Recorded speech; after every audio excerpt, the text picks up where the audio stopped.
Good morning. We are beginning what we hope to be the beginning of many podcasts for Benchmark Family Services. I am Teresa Knisley. I've been here for 25 years, and I am currently the program administrator. I've held other positions here, but that's basically what I'm doing right now. I'm Michelle Leonard, and I've been here 26 years. And currently I am the Director of Training, and I also manage our placement management system called Child Tracks. So I answer tickets when people have issues entering information into our system. Looking at physical items, that's probably accurate, but they never ever arrive with nothing. They arrive with some fear, some anxiety, their own emotional baggage. They've maybe just been taken from their home. They're separated from their family that they know. And so they come in with a lot. They may come in with a trash bag full of items, but you never miss an opportunity to try to bond with these kids.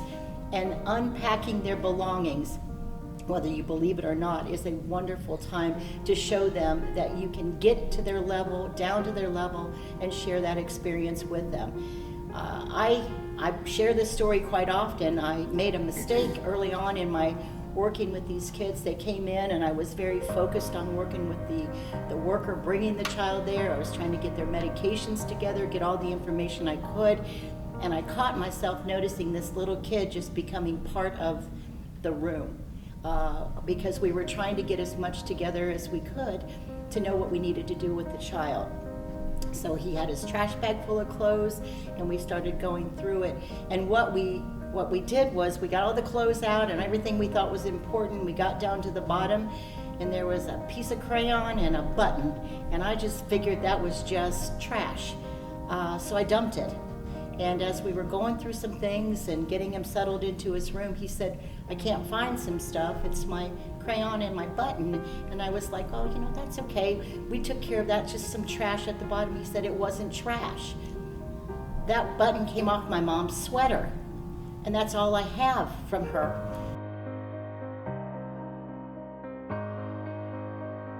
I thought at that moment, slow it down, Teresa.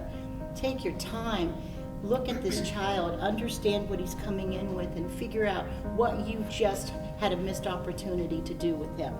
So we opened up the trash, got it out, started digging through it, and we found that button and that crayon. And from that moment on, I don't want to sound like this is a sing-song story, but I had a special moment with that child at that time when I took a minute to just put myself in the position they were in coming in.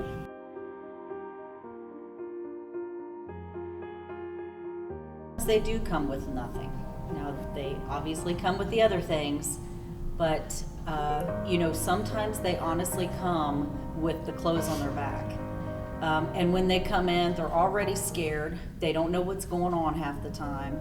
They've had a lot of trauma being removed from their parents, biological parents, or whoever they were living with. And you really just need to comfort them when they come in, try to make them as comfortable as possible in a brand new environment, a brand new home. If you think about it, they have to learn all new rules. They have to learn the family. They don't know anything about this house. They have to lay their head down on a different pillow than their own pillow. But sometimes they do come with just the clothes on their backs. Our office will get together. Sometimes the county will provide a stipend. To help the foster parents. Sometimes we will provide some money up front to help them purchase clothing or whatever that child needs, because that's important, especially if they have to start going to school. They're going to need school clothes. They don't want to walk in just with the clothes on their back, obviously, but we do help provide some of those items. And some of our offices even have, it's like a clothing closet where the foster parents can come in. People have donated clothing and they've organized it by age, sex, whatever it is. They've organized it, and the foster parents can bring the child in and they can actually pick out some clothes. And usually they're brand new clothes people have donated. So, they're able to do that so they can, choose their own clothing. We're trying very hard to dignify these kids when they come in. Make contact with them. Get a piece of luggage for them. Oftentimes our offices have luggage that they have donated to them. It's also drives that people are more than happy in the community to do. Even people donating luggage that they don't use in their own home. But we just want to get their stuff out of a trash bag and Yes. into some luggage so that as they move or as they even stay with us, they've got a place to keep their items. So we really do try to do that and give them some dignity as they come into the home. And Michelle's right. I mean, we sit down on the ground with them, we talk with them, we try and get where they're at. But listen, you can't use this with every kid. Some kids come in and they want to live in their fear for a moment. So we have training that's involved with this. We do train our foster parents. We give them as much training as we can, and most of the training is just heightening their awareness to what these kids need.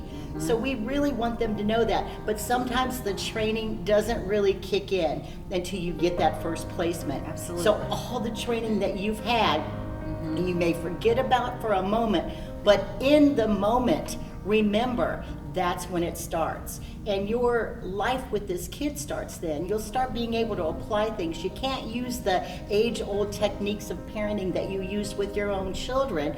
They don't often work because our kids don't have the same kind of relationship with us that your own children do.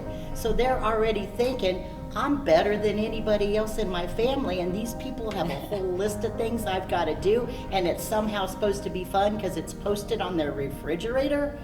I'm not having that. I'm going to work my way out of this home just like I have everything else.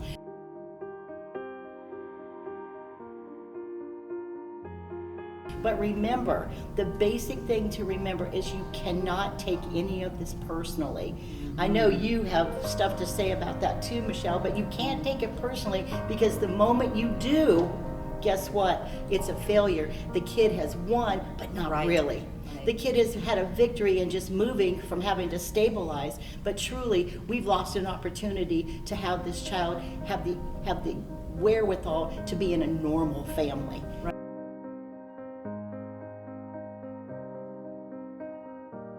There's some fear in that too, because our kids come in abused and neglected, and they may not have, or they may have bonded with other people, but they're coming into a brand new home, and if you're expecting them to just come up with open arms and let you hug them, and some of them do, but remember, there's a fear and there's a protection on this child, because you're not going to hurt me because I've experienced that in the past, and you're not going to do that to me.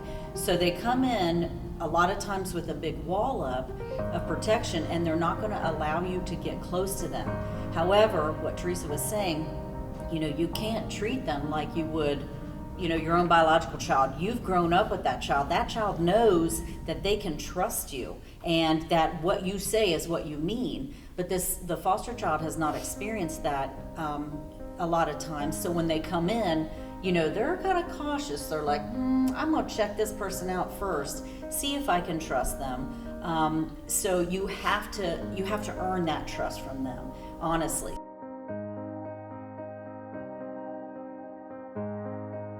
I can't do this. I mean, the child may cuss you out, they may throw things, they may hit your biological child. There's going to be a lot of different scenarios, but you have to be willing to stick in there with them in order to, now obviously you set boundaries and limits. Right. You have to do that with them. You can't allow them to hurt anyone, but or themselves. But once you get past that hump and you work through that issue with that child, and you're there on the other side, and they're like, oh my gosh, I can trust this person. They really do mean what they say, and they're gonna support me, they're gonna help me, and they're gonna follow through with it.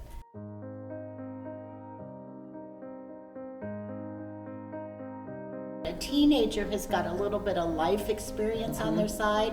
They speak your language. They're older. They can bond with you. They might have learned more coping Yes. mechanisms than maybe a younger child has. Plus, what better experience than to get an adolescent prepared for Yes. independent living to be part of a functional society and put your stamp on that kid as being part of that. What a wonderful experience that is to put in your pocket, because it is very, very quickly felt as you work with that child. Unlike working with younger kids, because you have to change their diapers, they need a babysitter, you got to watch everything they do, you got to baby proof your house. There's a lot that's said to be done. Not that we don't need people to foster younger children, but we absolutely run into issues with people being fearful about taking teenagers. Teenagers are sometimes the best experience and the worst experiences we've had. But at the very end of it, they're probably the most rewarding, because you get to see these kids in your home. You watch them learn how to read a recipe, you help them cook, you actually eat what they cook, and you think, oh my gosh, what am I doing? But you do. You work with them on that, you get them ready for a job, you send them out the door feeling comfortable that they're not going to be homeless, because statistics are not in their favor. Statistics are absolutely not in an adolescent's favor. If they dig their heels in and they become not willing to do stuff, then they waste a lot of time with us. So as the adult, we've got to be creative. We've got to come to them. We can't sit around and wait for them to get out of their pouty mood, because teenagers can hang on to that for a while. Well, and also with younger kids, a lot of our younger kids, which we do serve younger children as well. However, our mission is to serve, therapeutic kids that nobody else wants, basically. And I hate to say it that way, but they're hard to place children. And with the younger children, typically the goal is reunification with the biological parent, which is great. We always celebrate that, or adoption. However, with the older children, usually they've moved from home to home to home to home, and the county has, received permanent custody from the parents. So this child needs a permanent home, whether that is adoption or in foster care. So these teenagers come in, and they may be 14, 15, but they've already severed ties with their biological family, so they need a good supportive family who provides structure for them and can provide them with those independent living skills and teach them those things, because they're going to need that. Because once they turn 18, they're free to kind of go leave the system if they want. Now, if they're still in school or whatever, I know they can stay sometimes till they're 21, depending on the situation. But they're going to need that stable environment. They're going to need years of that stable environment. And that's really, a good population that we serve. We have kids that still come back to foster homes as adults. Oh, yes. They bring their families. They Yes. come back for to participate in Christmas and Thanksgiving The and all the extended holidays, family. because they actually have bonded with that family and they found a real good place to settle into. They still, I know people that still contact their foster parents. I need help with my taxes. Right. Can you run me to my job appointment? Even though they're out of the system, but they still treat them as most of us recognize our own children do. Even after they leave the home, these kids have bonded with you and they absolutely have a connection with you. I still have kids that send me Christmas cards or call me, and they are well into their 30s. And I still am like, who is that? Oh my gosh. And they're like, Teresa, it's me. And I'm like, oh my gosh, Dixie, sorry. I didn't know that was you, because you had a picture with you and 4 kids and a husband. So I didn't recognize you. Not all of our kids are that successful. So that's why sometimes it's extremely important for us to get to work with these teenagers. We have a short amount of time to do a whole lot of work to get them shored up, because we have to act as if we're only going to have them till they're 18. And if they stick around longer, kudos to us. Wonderful work we've done. But if they don't, we still need to know that they can still come back to us, even if we parted ways, maybe not as positive as we wanted to, but we still need to be that home base for them if they come back, because sometimes that's all they have. I'm not going to get into all the things that can happen with homelessness, drugs, alcohol. They do what they need to do to survive. Prostitution. Right.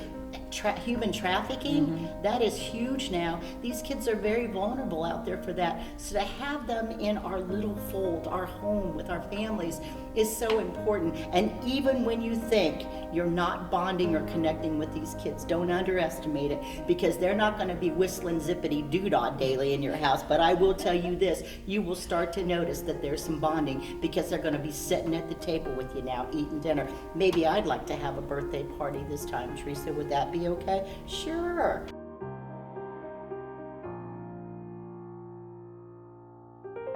Remember, you're planting seeds. I mean, you may not see it come to fruition, like oftentimes we don't either, but you are planting seeds, and that's nothing to take lightly, because they really do listen and take the stuff that they hear. Just think about us with our own parents. Sometimes I say things to my kids and I'm like, oh my gosh, I sound just like my mother.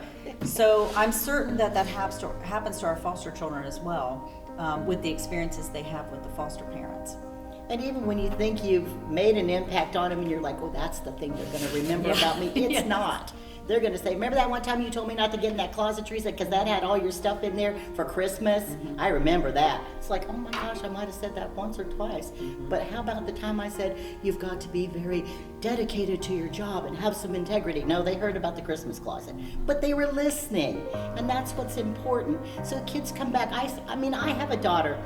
She's 29, she'll still ask me questions about being an adult, which I don't mind sharing. Not that I have all the wisdom in the world, but we have experience with it. So if we can use our experience to help educate these kids to get them ready for something that will lessen trauma when they're adults, just do it. It's worth it. It's worth it every single day. Thank you, ladies. You're welcome. You're welcome.